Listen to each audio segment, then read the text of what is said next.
வணக்கம்.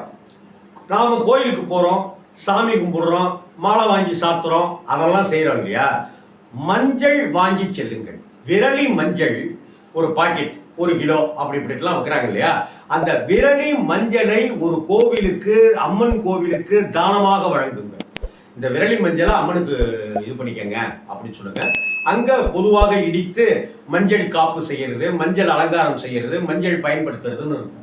அது எந்த கோயில்னு பக்கத்தில் இருக்கிற கோயிலை விசாரிச்சு மஞ்சள் விரலி மஞ்சள் தானம் செய்யுங்கள் அம்மனுக்கு.